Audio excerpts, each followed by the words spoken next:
आपण उत्तर नागपूरमध्ये आहोत आणि आपल्यासोबत जय विदर्भ पार्टीचे अधिकृत उमेदवार आहेत. तर जाणून घेऊ त्यांचा परिचय. मॅडम, आपला परिचय. मी जय विदर्भ पार्टीची अधिकृत उमेदवार ज्योती यशवंत खांडेकर, प्रभाग 2 ची उमेदवार आहे मी. मॅडम, आम्ही सर्वांना एकच प्रश्न विचारतो की त्या निवडणुकीमध्ये ते लोक उभे आहेत. तुम्हालाही तोच प्रश्न आहे की तुम्ही निवडणुकीमध्ये उभे राहण्याचं महत्वाचं कारण काय आहे? माझ्या प्रभाग 2 मध्ये रोडावरचं पाणी, जर पाऊस आला तर रोडावरचं पाणी जनतेच्या घरामध्ये घुसते. गडर आहे, मागे टाके पूर्ण म्हणजे पडलेले आहे. ते गडरीचं गंद पाणी लोकांच्या घरामध्ये घुसते. महानगरपालिकेच्या ज्या शाळा आहेत त्या बंद पडलेल्या आहेत. लोकांना रोजगार नाही आहे, म्हणून मी निवडणुकीमध्ये उभी आहे. मॅडम, अजून महत्वाचा एक प्रश्न आहे की आम्हाला माहित पडलं की तुमच्यासोबत एक अन्याय झालेला आहे. तुम्ही ईव्हीएम मशीन तपासायला गेल्यानंतर काहीतरी प्रॉब्लेम झाला. काय आहे तो प्रकार? ललित कला भवन मधून मला फोन आलेला होता की तुम्ही ईव्हीएम मशीन तिथे म्हणजे तुम्ही येऊन शनी पहा बा म्हणून शनी. तर मी गेली होती आणि मला ते मी चेक केलं, तर ते डेमो चेक केला मी मशीनचा. तर एक तर आम्हाला ईव्हीएम मशीनवर म्हणजे भरोसा नाही आहे, आणि उलट म्हणजे की मी पाहिलं तर पूर्ण चिन्ह बरोबर होते आणि माझं चिन्ह जे बॅट आहे ते बॅट चिन्ह पुसट आहे, ते दिसत नाही आणि एवढंच छोटस आहे रेस ओढल्यासारखी. तर मला मतदान कोण करतील? आणि मी तर मग तुम्ही काय ही गोष्ट तिच्या चुनाव अधिकाऱ्यांना सांगितली? मी चुनाव अधिकाऱ्यासोबत भेटली आणि बोलली की माझं चुनाव चिन्ह हे बॅट आहे आणि हे बरोबर तिथे बरोबर दिसत पण नाही, पुसट आहे आणि ते बरोबर बॅट सारखं असं वाटत बी नाही की हे चुनाव चिन्ह बॅट आहे म्हणून. मी त्यांना म्हटलं तर ते म्हणत होते हा शाहीचा प्रकार आहे. माझं तिथं कोणीच 2 वाजतापासून तर 6 वाजेपर्यंत मी सर्वांसोबत बोलली, पण माझं कोणी ऐकून घ्यायला तयार नाही. हा माझ्यावर खूप मोठा अन्याय आहे. तुम्ही कोणा प्रतिनिधीला नेलं होतं तिथे दाखवण्यासाठी? हो, मी माझ्या प्रतिनिधीला नेलं होतं, पण त्यांनी म्हटलं का तुम्ही प्रतिनिधीचं हे भरा ते भरा. त्यांनी भरलं, मग तुमचा नंबर पाहिजे, तर मग त्यांनी असं करून शनी नाही का अलट केली आणि माझ्या प्रतिनिधीला अंदर जाऊ दिलं नाही. आणि उलटा त्यांनी माझ्यावर आरोप केला की म्हणजे हे तुमच्या डोळ्याचा प्रॉब्लेम आहे, तुम्हाला चष्मा लागते आणि तुम्हाला हे दिसत नाही. पण आम्हाला तर असं दिसून आलं की तुमचे डोळे स्वच्छ आहेत. हे अन्याय आहे. आणि म्हणजे हे मोठ्या पार्टीच्या लोकांचे चिन्ह सर्वात बरोबर दिसून राहिले ना. माझ्याच पार्टीचं जे बॅट आहे चिन्ह हे का दिसून नाही राहिलं का? माझ्या डोळ्याचा प्रॉब्लेम का फक्त माझ्या बॅटसाठीच माझ्या डोळ्याला दिसत नाही का? तर आता पुढे काय करणार तुम्ही? हे जे आता तुमची बॅट आहे आणि तुम्ही निवडणुकीला उभे आहे, तर तुम्ही आता पुढे काय प्रतिक्रिया द्याल याची? मी प्रतिक्रिया देत आहे की हे माझ्यावर खूप मोठा अन्याय करत आहे लोक.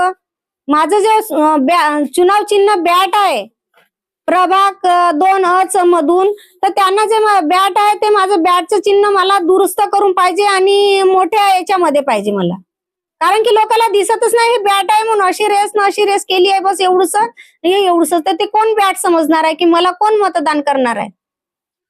आपण जय विदर्भ पार्टीच्या माध्यमातून उभे आहात आणि जय विदर्भ पार्टीचा विदर्भ वेगळा करण्याचा मोठा प्रश्न आहे. तर याबद्दल तुमचं काय मत आहे? माझं मत आहे की आम्ही विदर्भ राज्य आंदोलन समितीमधून जय विदर्भ पार्टी स्थापन केली आहे. कारण की मोठे मोठे नेते आहेत, मुख्यमंत्री देवेंद्र फडणवीस आहे, यांनी पण म्हटलं होतं की मी वेगळा विदर्भ झाल्याशिवाय लग्न करत नाही. आणि बोलायला तयारच नाही. हिवाळी अधिवेशन मध्ये फक्त इकडल्या तिकडल्या गोष्टी करताना विदर्भाबद्दल, शेतकरी आत्महत्याबद्दल, रोजगाराबद्दल हे काहीच बोलायला तयार नाही. तर तुम्ही सांगा की आम्हाला जर आम्ही नगरसेवक निवडून आले, आमदार खासदार झाले, तर आम्ही विधानसभेमध्ये जाऊन शनी बोलणार आणि जनतेचे प्रश्न सोडवणार. तर शेवटी महत्वाचा प्रश्न आहे की तुम्हाला लोकांनी वोट का करावं, याबद्दल तुम्ही जनतेला काय अपील कराल? मी अपील करणार की मला माझं चुनाव चिन्ह बॅट आहे, मला मतदान करा. कारण की मी तुमचे प्रश्न सोडवणार आणि मी विधानसभेमध्ये जाऊन तुमचे प्रश्न सोडवणार. आता तुम्ही सांगा, नागपूर हे अगोदर राजधानी होती आणि आता जनता काय मुंबईपर्यंत जाणार का? त्याच्यासाठी मी उभी झाली आहे की जर मी निवडून आली तर जनतेचे प्रश्न मी ह्या हिवाळी अधिवेशन मध्ये, महानगरपालिकेमध्ये बोलून जे रस्त्याचे आहेत, गडरचे आहेत, शिक्षणाचे आहेत, हे प्रश्न सोडवणार नाही. लाडकी बहीण कशाला? आम्हाला भीक नको, आम्हाला रोजगार हवा आहे. आमच्या मुलाला रोजगार द्या तुम्ही. आमच्या विदर्भामध्ये सर्वच खनिज पदार्थ आहेत, सर्वच काही आहे, असून बी शुद्ध लाईन आहे, प्रकल्प आहे लाईनीचे, इथं लाईन आहे आणि इथून शुद्ध लाईन तिकडं मुंबई, दिल्ली, पुण्याला जाते आणि प्रदूषणवाली लाईन आहे विदर्भाच्या जनतेला मिळत आहे. त्याच्यामुळे लोकांना कॅन्सर, अस्थमा, टीबी होत आहे.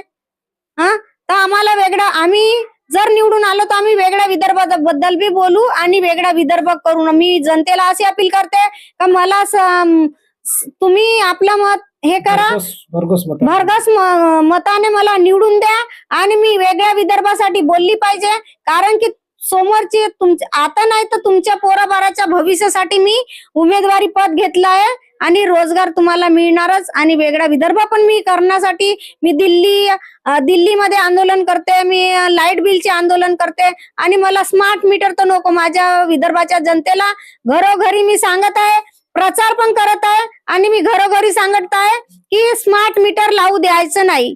हे जनतेसोबत धोका करत आहेत कारण की कोर्टाचा ऑर्डर आलाय. हे स्मार्ट मीटर लावायचं त्यांना काही अटाटी नाही आहे आणि हे ठेकेदार आपल्याच मनमर्जीनं घरी जर लोक कामाला गेले त्यांच्या घरी जाऊन बाहेर जर मीटर दिसला काटकुट करून शानी दुसरा नवीन मीटर लावतात. हे जनतेवर खूप मोठा अन्याय आहे. तर मित्रांनो, जय विदर्भ पार्टीच्या ज्योती यशवंतराव खांडेकर प्रभाग 2 मधून नागपूर महानगरपालिकेमध्ये उमेदवार आहेत आणि विदर्भाचा नारा घेऊन त्या निवडणुकीमध्ये उभ्या राहिलेल्या आहेत. तसेच लोकल प्रश्न त्या घेऊन आहेत, जसं की लोकांच्या घरामध्ये पाणी घुसते आहे, संडाचं पाणी घुसते आहे, पावसाचं पाणी घुसते आहे. तसंच ज्या सरकारी शाळा आहेत त्या बंद होत आहेत, त्यांना पुनर्जीवित करणे हा सुद्धा त्यांचा मत आहे. तर याबद्दल तुमचं काय मत आहे ते आमच्या चॅनलला जरूर कळवा आणि यांच्या विचाराबद्दल तुमच्या मनात काय खदखद आहे तेही आमच्या चॅनलला जरूर कळवा. आणि हे लोकांपर्यंत पोहोचवण्यासाठी या चॅनलला शेअर करा, लाईक करा आणि आमच्या चॅनलला वाढवण्यासाठी सबस्क्राईब करा. धन्यवाद.